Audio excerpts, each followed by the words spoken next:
إن الله وملائكته يصلون على النبي يا أيها الذين آمنوا صلوا عليه وسلموا تسليما اللهم صل على سيدنا محمد اللهم صل على سيدنا محمد اللهم صل على سيدنا محمد.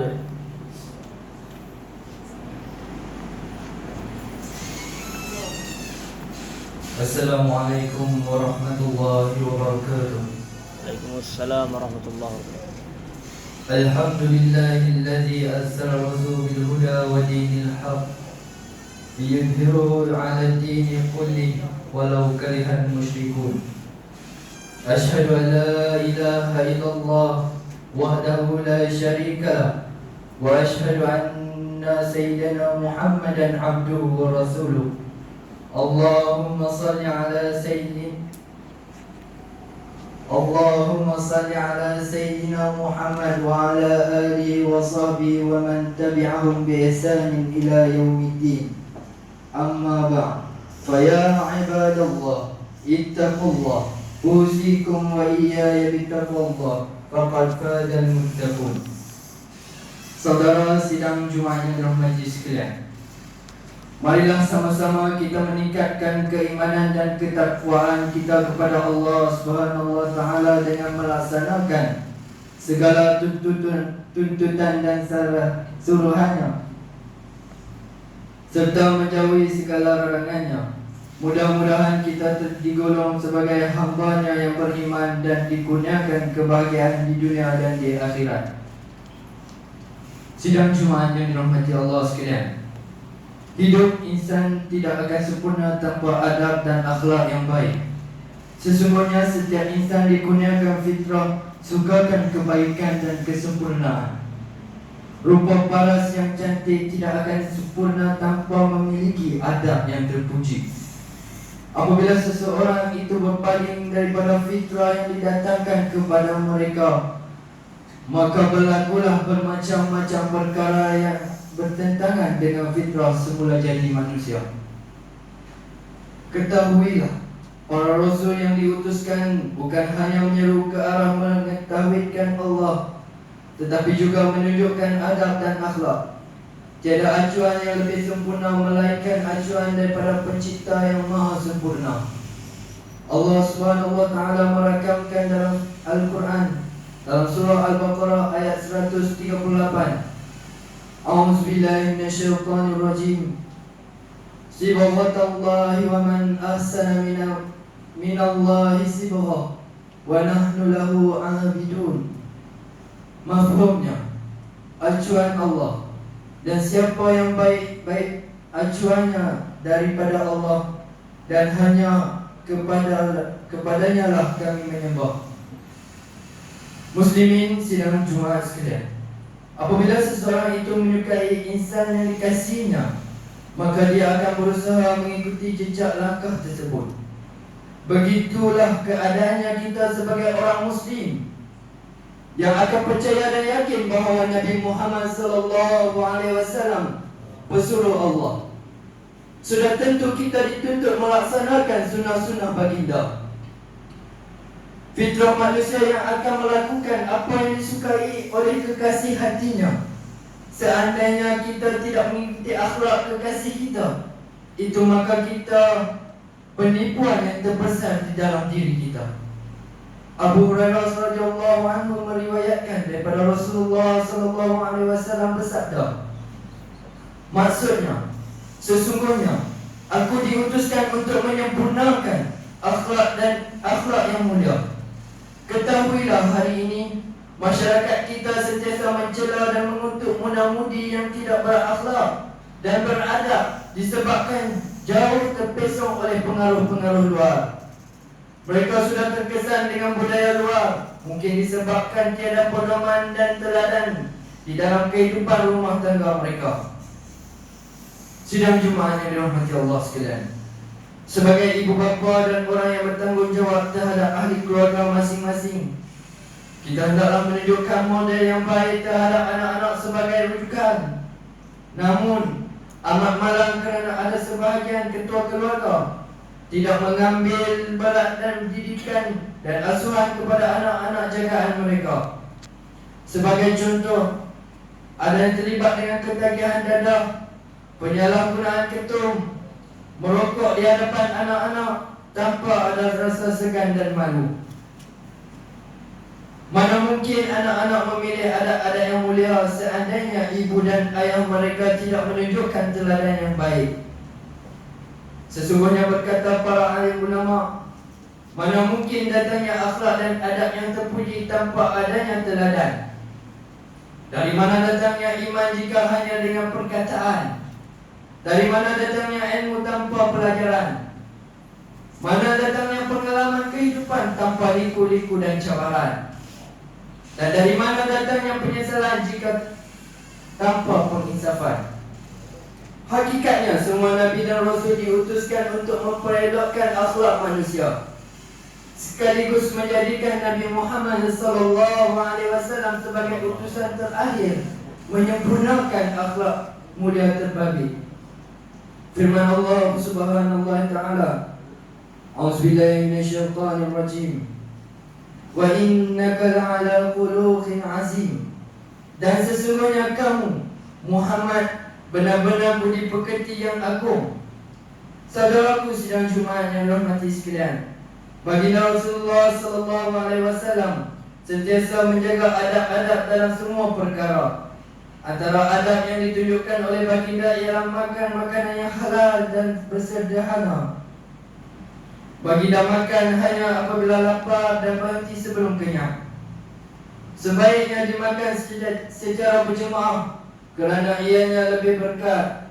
Hal ini disebabkan nikmat rezeki Allah yang melimpah ruah dan pelbagai jenis makanan sehingga sebahagian daripada kita diuji dengan berbagai penyakit yang berbahaya. Jika di setengah tempat makanan terpaksa dicantum atau dikongsi, sebaliknya kita pula membazir atas nikmat rezeki yang dikurniakan oleh Allah Subhanahu wa ta'ala. Selain itu, beradablah dengan kanak-kanak dengan penuh kasih sayang supaya bertambah erat hubungan seperti baginda menyayangi anak dan cucunya. Amat menduka citakan pada masa kini, ibu bapa disibukkan mencari duit ringgit sehingga terlupa untuk mengambil berat tentang perasaan anak-anak mereka. Apatah lagi ibu dan ayah yang tidak bertegur sapa kerana asyik dengan gadget masing-masing sehingga kelewat malam. Lihatlah kisah baginda yang diceritakan oleh Sayyidina Abu Hurairah radhiyallahu anhu. Berkata, maksudnya Rasulullah SAW pernah mencium Al-Hasan bin Ali, sedangkan di samping beliau ada Al-Aqra' bin Habis Al-Tamimi sedang duduk. Lalu Aqra' berkata, sesungguhnya aku memiliki 10 orang anak, namun aku tidak pernah mencium mereka sekalipun. Maka Rasulullah SAW memandang dan bersabda, barang siapa tidak mengasihi mereka, maka ia tidak akan dikasihi. Sidang jemaah yang dirahmati Allah sekalian, adab dan akhlak adalah pelengkap kepada kehidupan kita kerana memiliki akhlak yang terpuji akan memudahkan kita menuju ke syurga Allah. Akhlak dan adab yang terpuji hendaklah menjadi amalan kita sepanjang masa, termasuklah dalam menghadapi suasana pandemik yang melanda kini.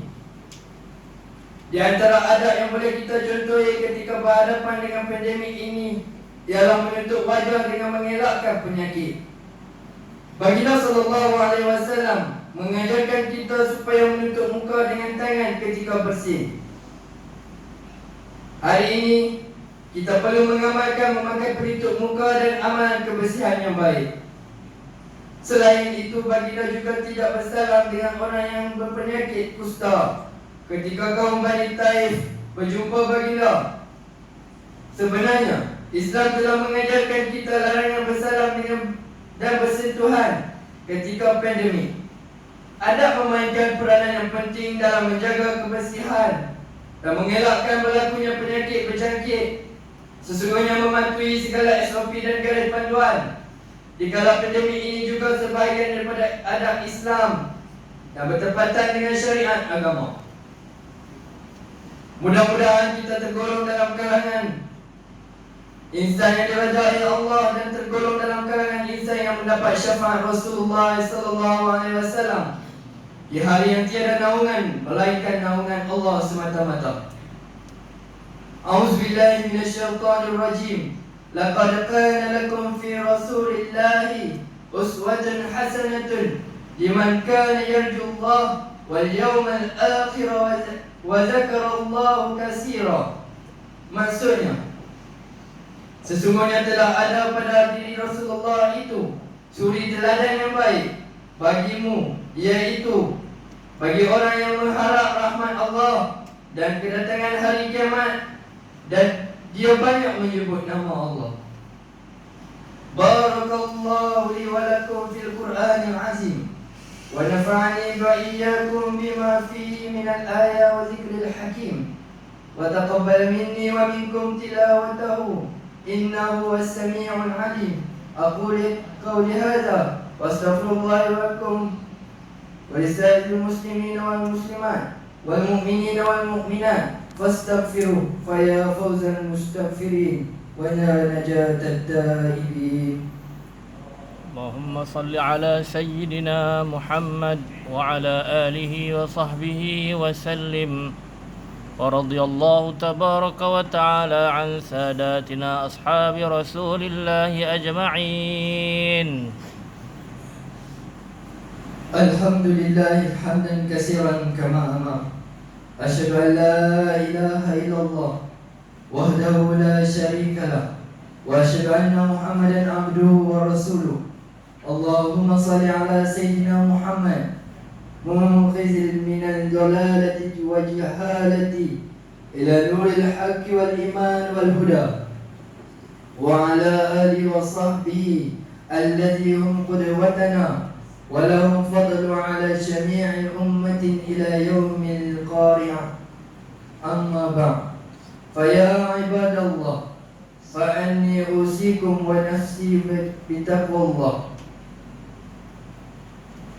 فاتقوا الله لعلكم تفلحون. اتقوا الله من سماع اللغو وفضائل الخبر وانتهوا عما نهاكم عنها وجزاء. فقال الله تعالى: أعوذ بالله من الشيطان الرجيم. يا أيها الذين آمنوا اتقوا الله ولتنظر نفس ما قدمت لغد واتقوا الله إن الله خبير بما تعملون.